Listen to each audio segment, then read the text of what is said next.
Hello, everyone. I'm Kevin Gosztola, and I'm very pleased to be joined by Stefania Maurizi, who is an investigative journalist in Italy for Il Fatto Quotidiano.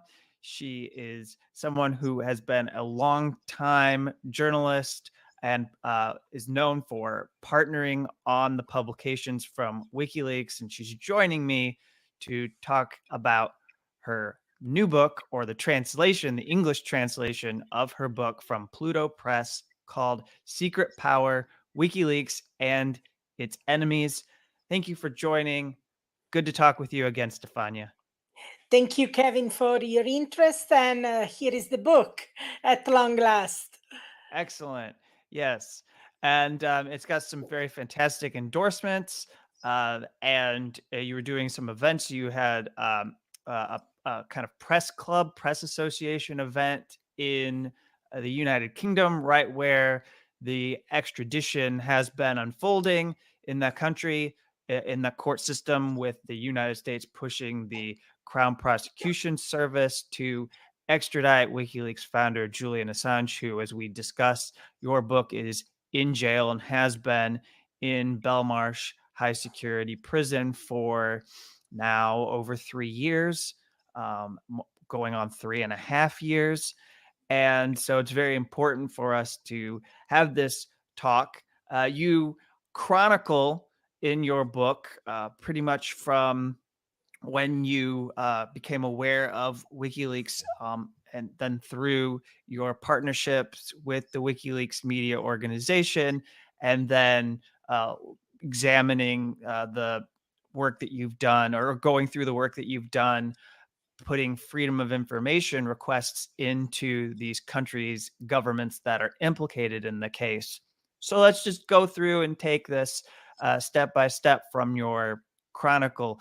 Let's begin with the summer of 2009, when you first are you are contacted by Daniel Domscheitberg, or I believe you say that this person says they are Daniel Schmidt, and they ask you if you can help with a file. And this is one of your first interactions with WikiLeaks. Can you describe how you made first contact with WikiLeaks?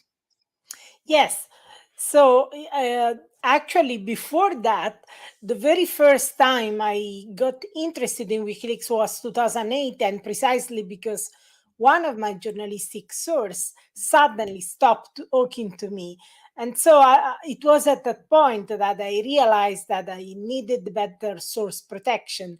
And that source, who never ever told me what she knew, actually changed my work forever, because it was only at that point that I realized that I needed better source protection. And since I'm a mathematician, for me it was natural to look at cryptography. And at that time, there was only a media organization in the world using cryptography, and that organization was Julian Assange organization, WikiLeaks. Not even the New York Times, not even the Guardian, not even the biggest newsroom, the most important newsroom in the world, were using cryptography systematically. Julian Assange and WikiLeaks did, and that's why I got interested in their work, because I needed to learn from them. Because even if I had studied mathematics, I had a degree in mathematics, I was unable to use cryptography. I had just a basic theoretical knowledge. So I started looking at them, and I was deeply impressed. I was deeply impressed not just because they were using cryptography and they were getting very important documents like the Guantanamo Manual, which was detailing the operation of the Joint Task Force, the military task force operating Guantanamo, and which the ACLU, the American Civil Liberties Union, had tried to obtain from the US government, but they did not get it. So I was deeply impressed because WikiLeaks had obtained it. And I was also impressed because when the Pentagon had asked them to remove that document from their website, WikiLeaks had not complied. They had not said to the, they are not told to the Pentagon, yes, we will do it. Yes, sir, we'll do it. They, quite the opposite, they resisted the Pentagon request and they kept that important documents on their website. So for me, it was really something very important in those days, because after the 9/11, the media were basically very, very willing to comply with the Pentagon request, the US government request, the CIA request. So for me, it was really, really important to realize that there was a media organization which was not only pioneering cryptography for protecting journalistic sources, but it was very courageous, because it takes courage to tell no to the Pentagon. So I wanted to learn from them. I wanted to know them, but I had no contacts with them. So I started going through my contacts who had heard of them or known them. I went through specialists who were interested in state secrecy, on human rights, and so on. So I started getting tiny bits of content here and there. Finally, one night I established the first contacts, and then one night they called me in the middle of the night. I was sleeping. It was very late in the night. It was a very hot day in July 2009, very hot and sticky. And I was told, we are WikiLeaks, in the middle of the night. This person who introduced himself as Daniel Schmidt, and I will learn later on that he was the German spokesman of WikiLeaks at that time, Daniel Domscheit-Berg. And he was relaying a message and telling me, we have a document. You have to get up and go to your computer, download the document. You have an hour, because after an hour we will remove it, as it can be intercepted by others. And what he wanted was an Italian journalist willing to listen to the audio file, because it was an audio file of people speaking in Italian. And he told me he needed some help to verify the document. He had done his own verification process. They had done their own verification process, but nonetheless, they wanted an Italian journalist on it in order to verify, to do additional verifications processes on the document, and also in trying to understand the general context. So I went to my computer in the middle of the night, downloaded the file, listened to it. It was very, very interesting. It was a file about the garbage crisis in Naples, in those years where the garbage was, Naples was drowning in garbage. So I was listening that file, and that file was about the alleged involvement of the Italian secret services in this scandal. And the morning after, I remember I called the person, some of the people mentioned in the audio file, and I realized that they were pretty upset. They were kind of, it was really unexpected for them that someone had recorded their conversation detailing these alleged mafia state deals. And I realized that the file was absolutely genuine. I did a lot of verification. I was put in touch with some people by WikiLeaks who had some additional knowledge. I did my own independent verification processes on the file. And so at the end, we published in my newspaper at that time, the Italian leading news magazine, L'Espresso.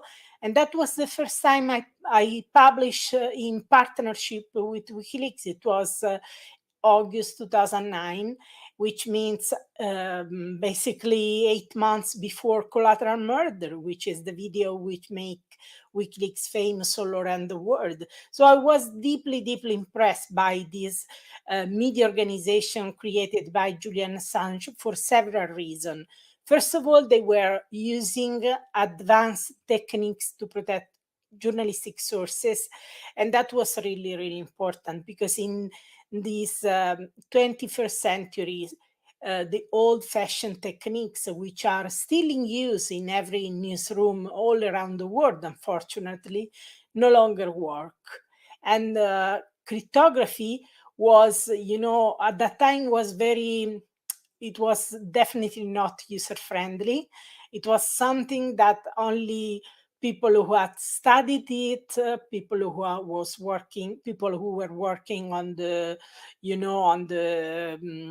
computer science, who were coders, who were intelligence people, had knowledge of these cryptographic tools. So these kind of advanced techniques were um, important because of the kind of protection they were offering to sources, but were also important because they attracted people who had special knowledge, who had special skills, who understand the language of science, of computers, of computer science. So potentially people who had access to important information. And in fact, what they published immediately after was really, really important and deeply impressed me. And so you are someone who WikiLeaks is willing to partner with on the publications of these war logs on the war in Afghanistan and also the war in Iraq. And then later, they involve you in collaboration on coverage of the diplomatic cables that have to do with the Vatican and Italy. Why don't you share a little bit of what you saw, observed, and what you took away from that opportunity to partner with WikiLeaks on those important documents?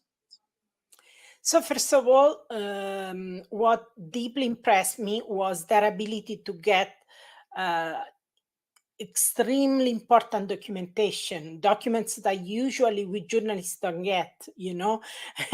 We really would like to to obtain secret reports on a war as the war is ongoing, but often we don't get it unless we are, we have sources like Daniel Ellsberg.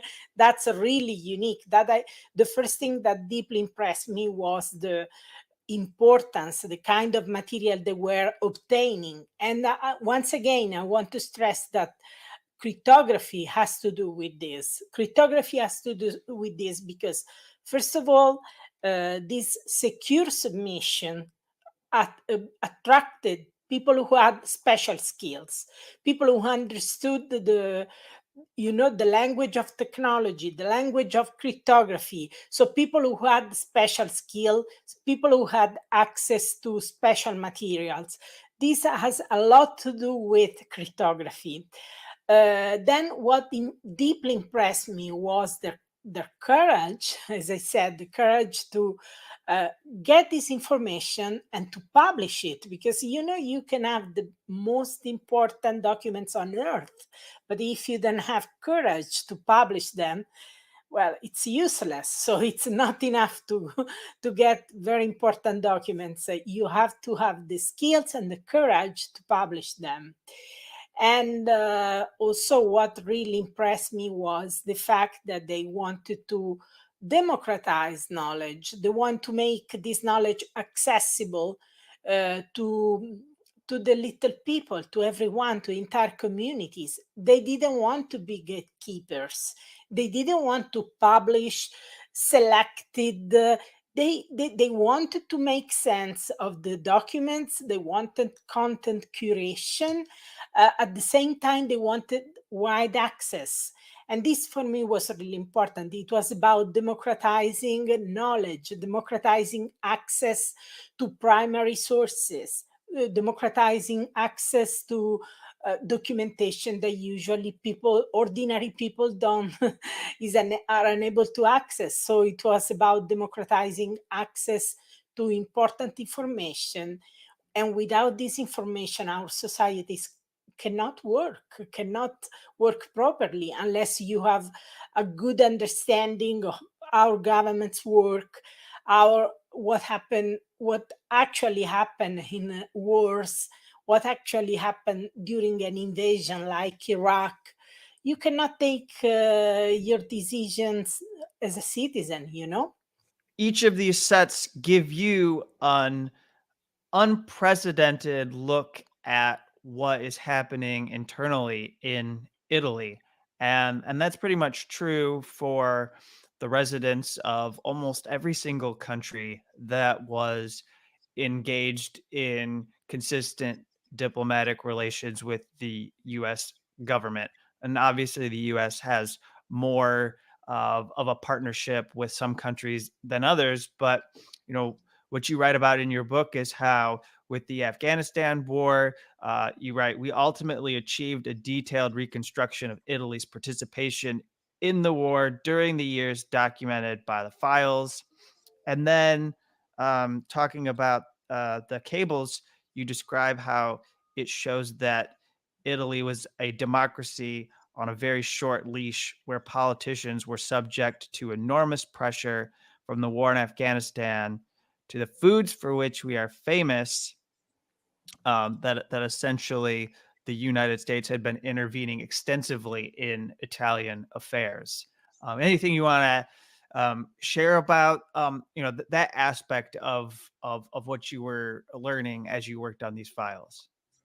Yes, my my first step in the works on cables were about Italy and the Vatican. Then later on, I work on the full data set of documents, on the full 200,000, 287 cables, the full database. So I was able to access the documents about every single country in the world, and it has been tremendously important, especially for doing some precise research. It was absolutely, I mean, a powerful tool for a journalist to understand. So I really understood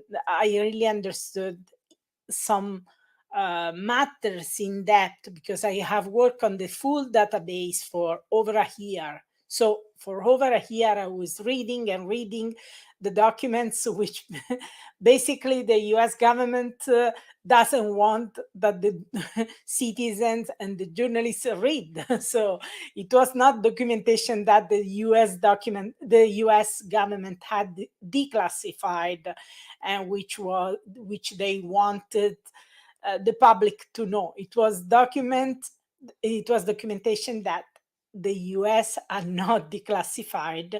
So it contained really important information, which a journalist can only dream of accessing.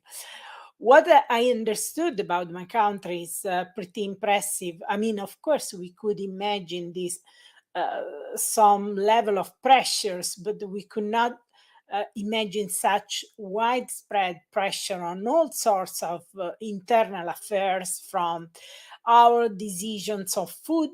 We are a famous country Italy is a country famous all around the world for our food, where the US was meddling in our food because they wanted that Italy could open its market and its production and its food culture to GM food, whereas our government, many politicians in our government didn't want to do it. They absolutely didn't want to do it.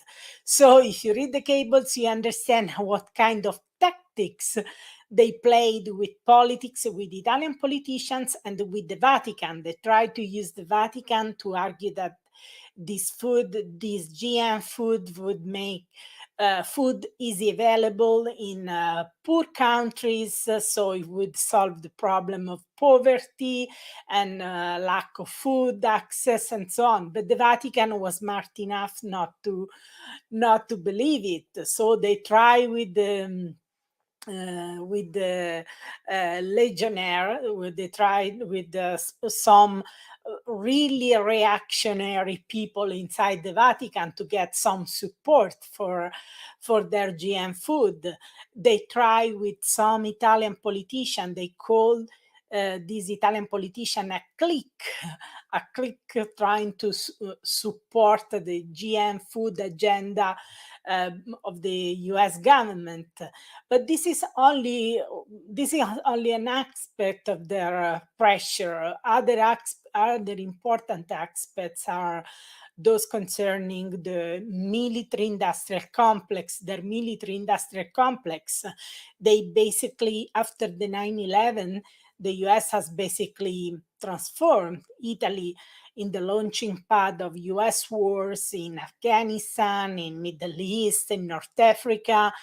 And this involvement of our country in such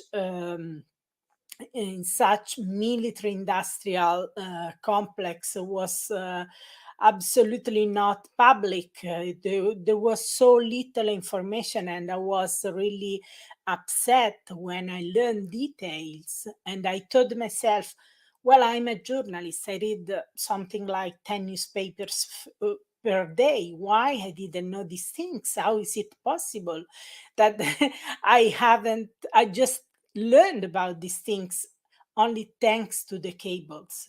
And the reason is that these things are kept very low profile.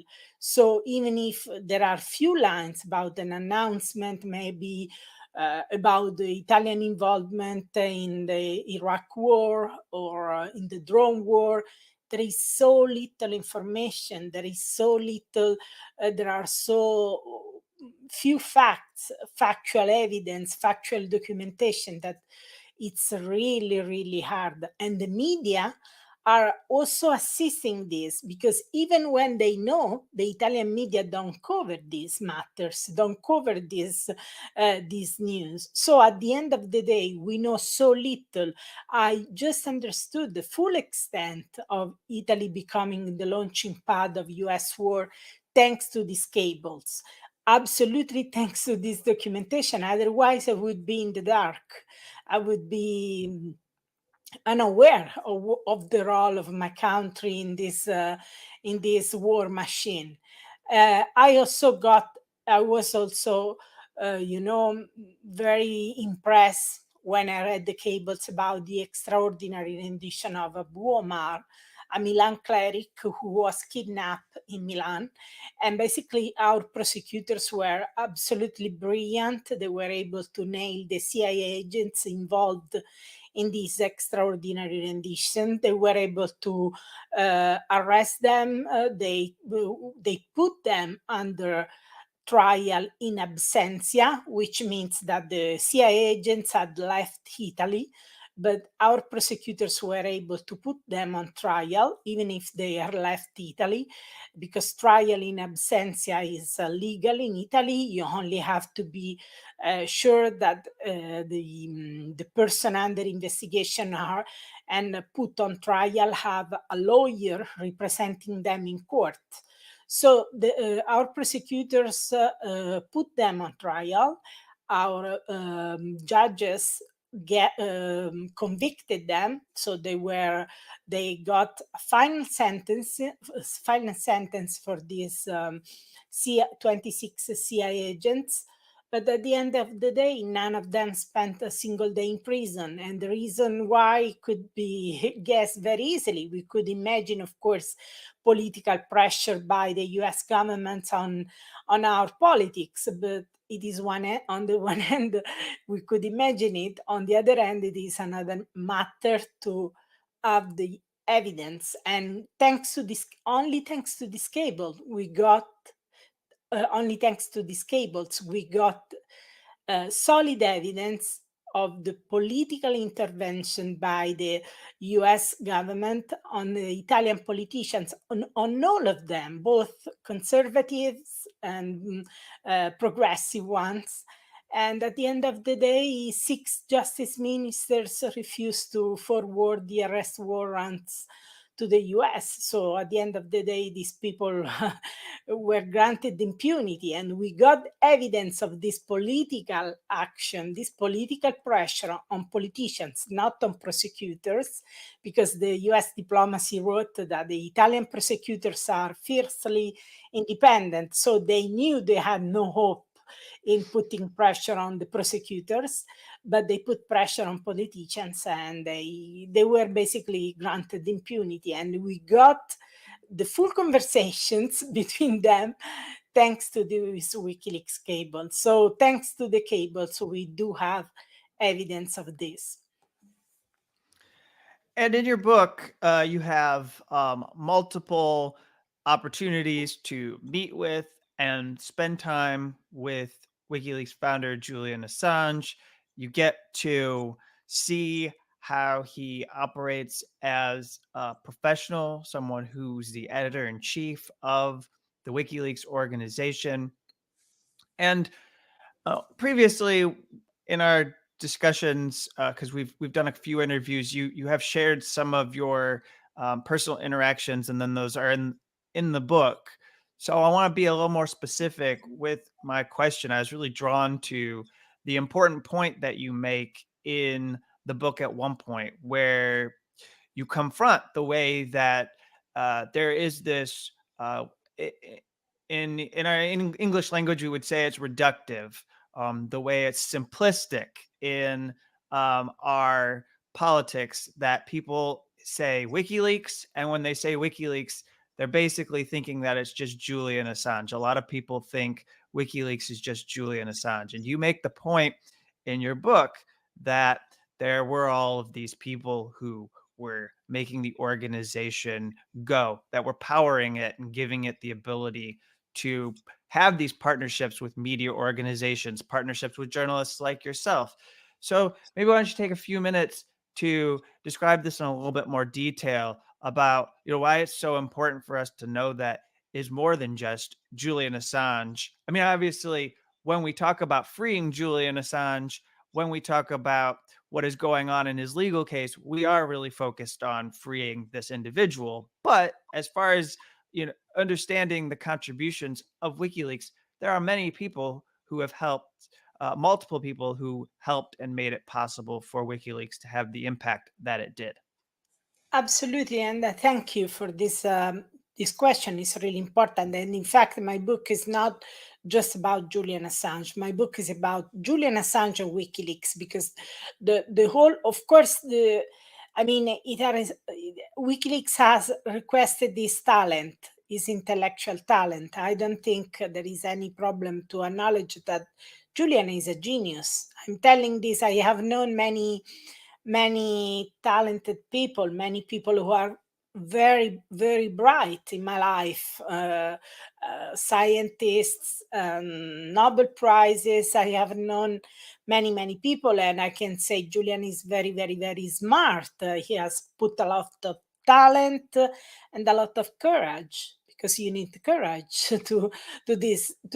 It's not only a matter of being smart; it is also a matter of being very bold in doing in doing this kind of journalism.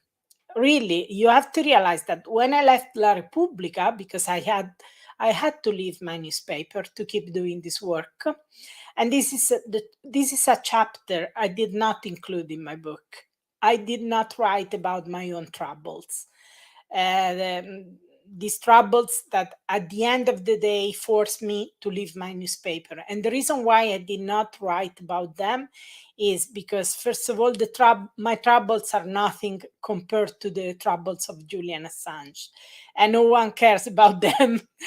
And a journalist should never be at the center of the story, I believe. And in addition to this, I need some detachment in order to think about this, what happened. But in any case, when I left my newspaper, La Repubblica, and I resigned in 2020, I was convinced I would have never found another newspaper. I would have probably worked on as a freelancer for some platform, maybe Substack or whatever. In any way, I found another important newspaper, which is one of the very, very few independent newspapers which have not big oligarchs or powerful and rich oligarchs behind them. Il Fatto Quotidiano. And the first thing I asked Il Fatto Quotidiano was not how much do you pay me, it was can you protect me legally? I want the best legal protection you can offer, because I feel I had to have strong journalistic protection, strong legal protection. So I feel threatened, basically. So I can imagine how Julian and the WikiLeaks journalists, what kind of courage they had to reveal this documentation in partnership with us, but to do it as WikiLeaks without anyone behind them. And so this is really important. It is really important to realize that WikiLeaks is not just Julian Assange; it's a media organization, and this has been acknowledged even by the UK authorities. The first tier tribunal in London during the FOI litigation, the Freedom of Information litigation, I have been fighting in London, in the US, in the UK, in Sweden, and in Australia. The first tier tribunal ruled that they had a media organization, and ruled that these people, people like Sarah Harrison, who flew to Hong Kong to help Edward Snowden, or Christine Rasson, who is the current WikiLeaks editor-in-chief, or Joseph Farrell, they are journalists, and this was acknowledged by the UK tribunal. So, I mean, WikiLeaks is a media organization. You don't have to think about it as as a solitary enterprise by Julian Assange. There are many people who have worked very hard, who have risked very, very hard, and who have kept the organization working and publishing, and they have put their lives and freedom on the line. So it is really, really important to mention them. It is really important to ask people to protect them as they are defending Julian Assange. They should also defend and understand the risks run by these people. That's why I mentioned them in the book. And in fact, not only do you mention them, but the prosecutors in the US government mention them.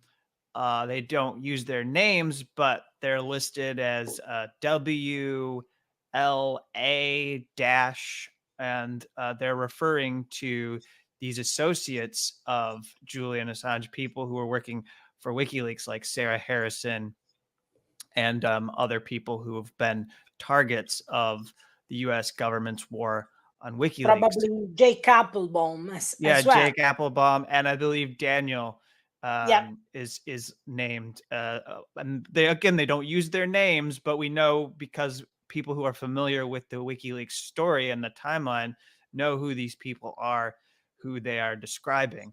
And so I want to be respectful of your time and start winding down this interview. And one of the last things I want to ask you about is to emphasize this work that you've done that is a really good global contribution to our knowledge of WikiLeaks, because you've been expending your own time and resources, and you've been dedicated to what you were saying a little bit about a moment ago, the freedom of information litigation that is important. We have you to thank for learning that the Crown Prosecution Service, in fact, was advising the Swedish government or Swedish authorities against interviewing Assange, which led to the legal paralysis that now has had him trapped in Britain since 2010.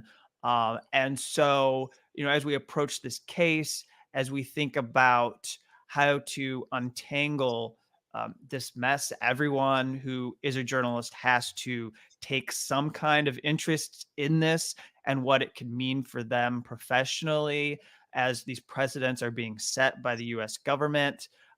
The war that they have been waging has already had its impact, but it'll have an even greater impact if Assange is brought to the US and put on trial.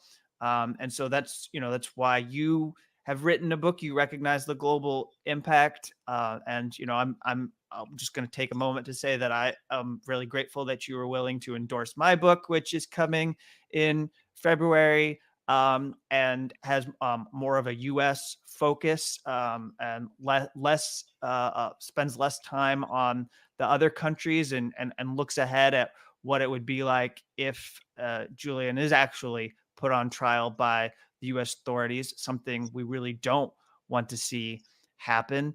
But we're finally seeing some movement from media organizations in the last day or two. It looks like they listened to Holger Stark, who had appealed to them back in the end of September for all 5 of these media organizations, El País, Le Monde, and The Guardian, New York Times, and Der Spiegel, which Stark was there working from Washington, D.C. with them in that media organization, to all come together and unite finally in defense of Julian Assange and to say that these charges must be dropped.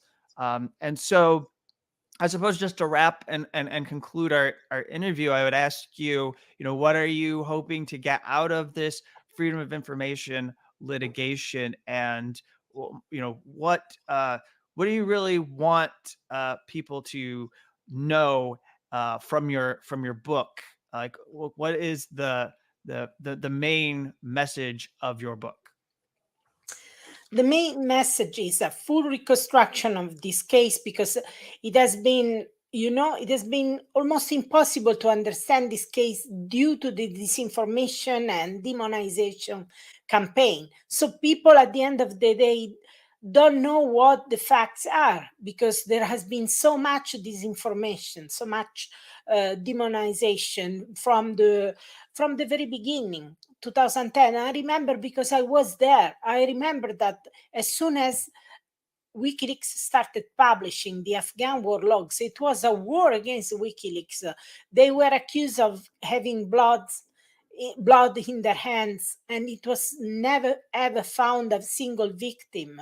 No one who died, was injured, was put in prison as a result of this publication. But the public is still concerned about the victims that never were. And the full debate has been about this. Is irresponsible people, when in fact millions died in Afghanistan, in Iraq, and entire populations were tortured. So this book wants to reconstruct the full saga, the full WikiLeaks story, from the point of view of a journalist who has been there from the very beginning and who was working on these documents, partnering and being in continuous touch. So when there is a way to know people, and the way is to interact with them regularly over the years, so that you understand what's going on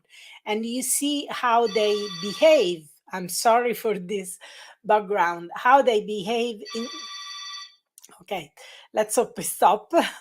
How they behave in different situations. And after many, many years, you understand who you are dealing with, because you have seen them in different situations. So I want to bring my knowledge and experience with these people, with Julian Assange and the WikiLeaks journalists, and with the whole community, because the whole WikiLeaks revolution has been the result of the work of many people who had worked on different levels. So we have Julian Assange and the WikiLeaks journalists. We have the tech expert. we have the lawyers. So different uh, bits of work put together have Hmm. caused this revolution. But in addition to this, I want that people realize why this case is important. And the reason why this case is important is that this secret power, I call it the secret power, but I could call it the military industrial complex, which is what I refer to. I just put the focus on secrecy because the whole battle is about secrecy, state secrecy, where the state secrecy has been used not to protect citizens, but rather to grant impunity to state authorities which commit these serious state crimes. So this, I want that people is aware of this power, especially in Europe. People are not so aware. In the US, they are more aware because this power is the military industrial complex. It's so big, is Yeah. so unaccountable that people is much more aware of it. Though ordinary people, are not aware how this power impact on their lives. They don't realize. They tend to believe I'm an ordinary citizen, I'm a teacher, I'm a computer scientist, I'm a researcher. Why I should care about this power? How this power might impact on my life? And I explain why. Every citizen, even the little people, especially the little people, should be worried, should be should care, should ask for accountability to this power. And I want that the people realize that even if this power hasn't killed Julian Assange, hasn't sent killers. Of course, the CIA considered plan to kill him, but at the Hmm. end of the day, it hasn't killed. But at the same time, he has used different methods, and I want that the people is aware of these methods because they are not. They tend to believe that in our democracies you can reveal war crimes, you can reveal torture, whereas in Russia you cannot, in China you cannot. Of course you can, but the price the price is so high. After revealing these war crimes, Julian Assange has never again known freedom. He still has to regain it. So I want that people realize that we are not so free and we are not so democratic, and we should work to make our societies really safe for people who want to reveal the truth, because this is the difference between democracy and authoritarian states. In authoritarian states, you cannot do it. They kill you, they put in prison for life. In a democracy, it must be possible. So, I mean, we must work not just for Julian Assange, not just for WikiLeaks, but to make this possible, to have a society in which you can reveal these war crimes and you can sleep in your bed peacefully, not in Belmarsh, you know? Hmm. You're that's very well said. And there are a lot of battles in which there's alignment. It's all part of the same struggle. So Assange fighting for his freedom is also part of a struggle to make sure that these governments throughout the world, especially as we're seeing in Europe right now, do not continue to adopt these more restrictive espionage laws that are going to make it impossible for journalists to do investigative journalism because they'll be fearful that they won't be able to defend themselves in court. So that's one thing. But I'll just say what I find to be the most valuable thing about your book is that we get the perspective of a media partner, because so many times, at least if it's just coming from the New York Times or the very atrocious uh, tell-all book that David Lee and Luke Harding wrote from the media partner perspective for The Guardian, that is also a part of this case, has been featured because they published the password, and it means that the cables are now compromised, and that's a whole episode that you get into in your book, which you don't really have time to go over in detail. But we've taken David Lee and Luke Harding's more seriously than some of these other media partners. We've taken Bill Keller, who was the executive editor of New York Times, more seriously than some of the editors of these other media organizations that did not have a difficult relationship with Julian Assange, or did not have a hard time working and following the rules or the guidelines that were requested by WikiLeaks, that you have to do this and this in order to work on these files. There are people like you who were able to collaborate, and it's important for us to see that perspective and understand that WikiLeaks did work just like any other media organization. So thank you. Absolutely. And we have been, and I have been there even for many, many years with respect to them. They were there in 2010. And so they don't have an understanding of what happened in the last decade because they were not there. It's and they were dismissing some requests, security requests, as paranoid requests, when in fact there was a precise rationale behind them. And I'm very lucky to have learned these security procedures because I have been used them for other sources. I'm very grateful because there is no way to learn to use them unless someone who is actually experienced trained you, help you to use these techniques. So if they had not dismissed them as just paranoid approach to journalism and they had used to protect their sources, I think that journalism would have gained a lot and source protection would have improved a lot. So thank right. you for this excellent conversation, Kevin. Yes. Thank you. And let me just tell everybody where they can find your book. It's out from Pluto Press. Pluto Yeah, Press has a website that you can go to, plutobooks.com. Let's do this. We can do it very quickly here so everyone can see very clearly that this is plutobooks.com. You'll want to go to plutobooks.com and you can purchase Stefania Maurizi's book. Again, as we said, it's Secret Power, WikiLeaks and Its Enemies.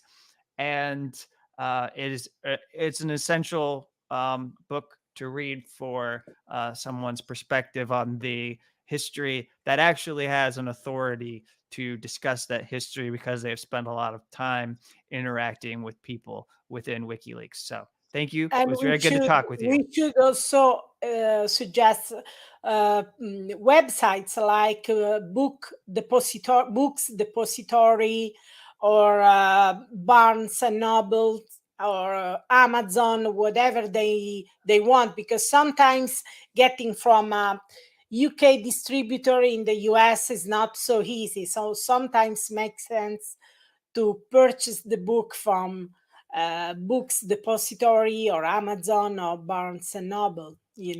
Bookshop.org is a good place to go if people want to support an independent bookstore in their community. Okay. Get the book from. I mean, if you're in Italy, so you wouldn't know, but in the U.S., this is a nice option if you don't want to feed the big mega corporation that is Amazon, which a lot of people do not want to do. Of course, of course. Thank you All so right. much. Thank you, Stefania. Bye.